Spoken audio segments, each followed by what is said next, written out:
Talk about the Twitter files. Elon Musk has been releasing more and more information about the goings-on and the inner workings of Twitter. If you haven't been keeping up with this, he found out that the FBI was collaborating with Twitter's high-level employees, and they were deciding what they should show the public and what they shouldn't show the public.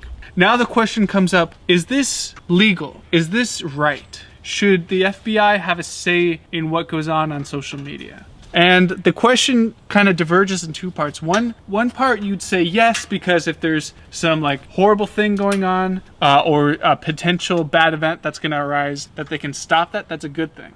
On the other hand, that could be impacting our First Amendment right to freedom of speech. So this comes into a very important question. How much influence should the government have over what we consume, right? Should they be full throttle into the news like some of our counterpart countries like China or North Korea, where they have full rights over the propaganda? Or should they just be a referee, making sure we don't do anything too negative? This is the ultimate question. What do you think? Let me know in the comments below. What do you believe? The dogs agree. It's a heightened topic. Quiet, dogs. So let me know in the comments below.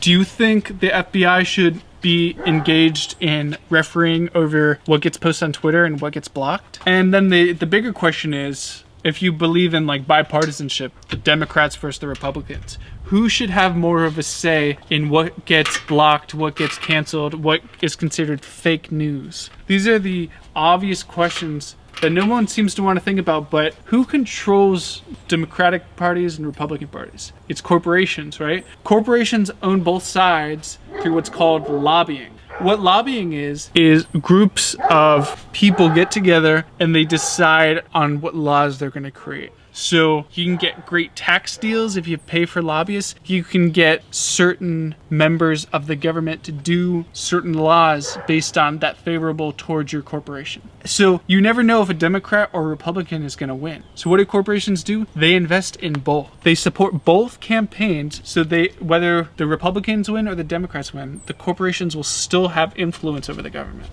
So then you got to wonder, okay, so if the corporations influence the government and the government is influencing the social media, then really the corporations are influencing the social media. What is their benefit of influencing the social media landscape? What do they have to gain doing this?